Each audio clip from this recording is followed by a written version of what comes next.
Hello everybody.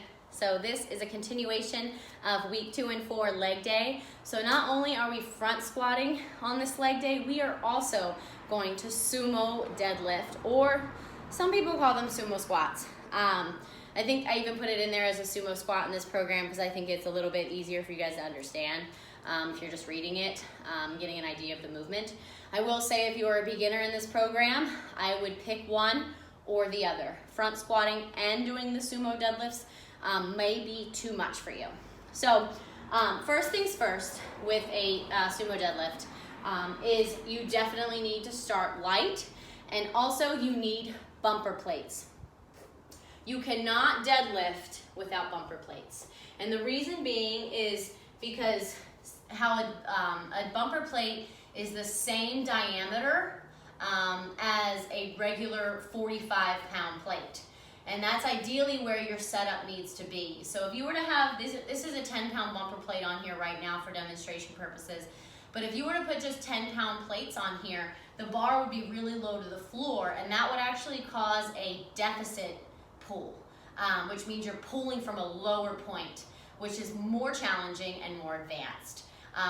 Which we do those things as power lifters, but definitely isn't in this program, and we don't want that. So if you do not have a 10-pound bumper plate, you could do this in a Smith machine.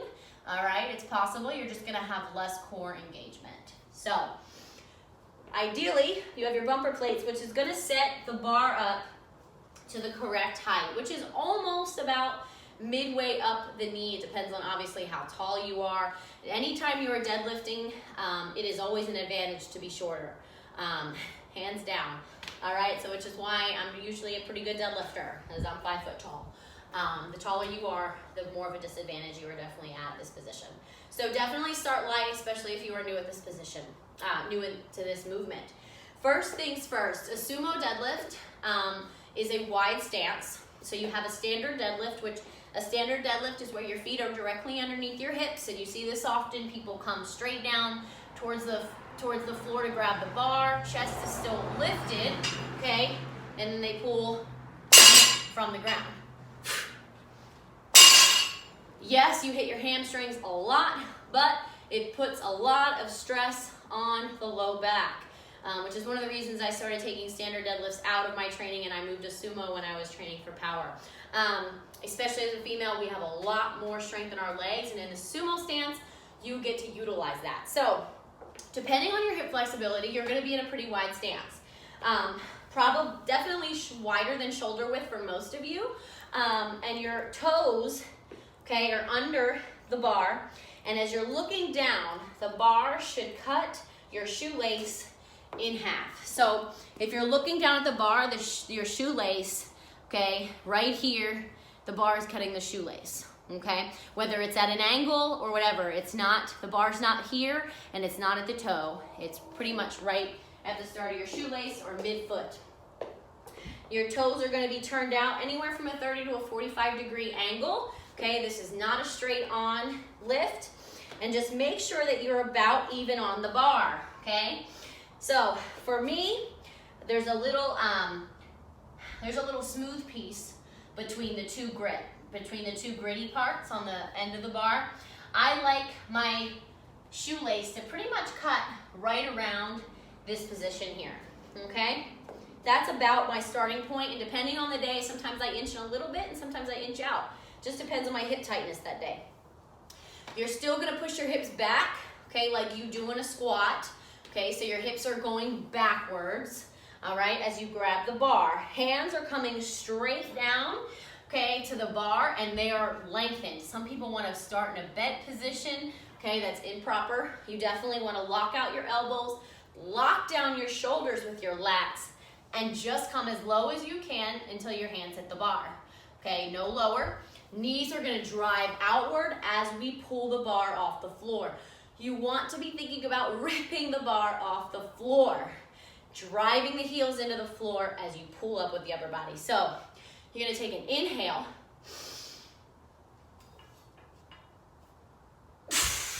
Exhale, right?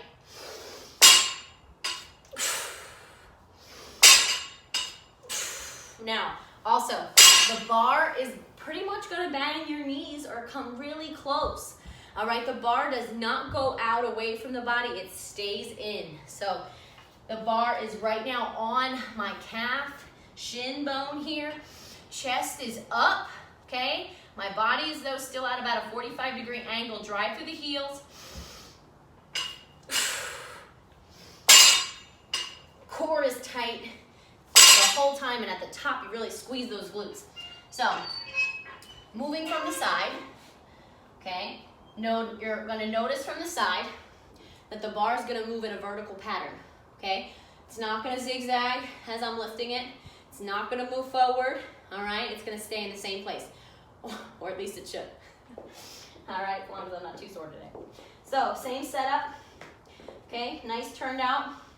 Shoulders lock down, squeeze your lats, squeeze a little bit of those shoulder blades together behind you, right? So your shoulder blades are engaged. I like a mixed grip. Now for this weight, obviously I don't need a mixed grip.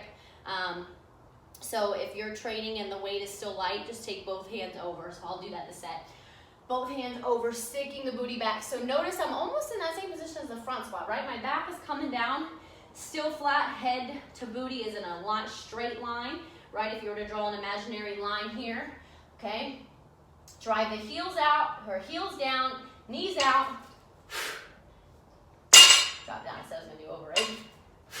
Notice the bar, stays straight line, okay? We're pretty much dragging that bar up the legs, drop it straight back down. One thing I get asked a lot is, am I controlling the bar down? You are controlling it, but you're not putting it down, okay? You're pulling it off the floor. You're just controlling it down so it doesn't slam. But it's not a controlled movement that you're going slow, right? You're letting the bar drop to the floor, you're just holding on to it, okay? So I'll show you what I mean. Some people want to do, they want to do this. Okay, now with lightweight, that's fine. But when the weight gets heavy, that could be dangerous. All right, so you want to grip it, put it down. Mistake number like 25 that people make is that overarch. This is actually the biggest mistake.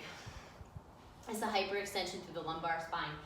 A lot of people on a regular deadlift, standard sumo, whatever, they hit that arch because they feel like they're gonna get an extra squeeze or extra anything out of it. You're not. The only thing you're doing is you're pinching your lumbar spine together and you're probably gonna get a bulging disc or a split disc. So you come to a standing position and you squeeze your glutes. You do not need that hyperextension to get more glute activation, all right? Or to get more low back strength. False, okay?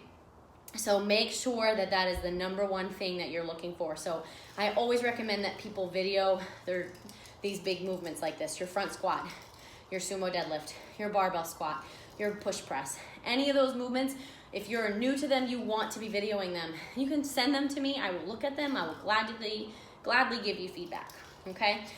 So just make sure that you start lighter. The rep ranges are a little bit lower, so if your weight is light, you might want to take it to 12 to 15 reps. That's perfectly fine. All right, so if you have any questions or comments, that's a quick breakdown on how best to do this without my presence.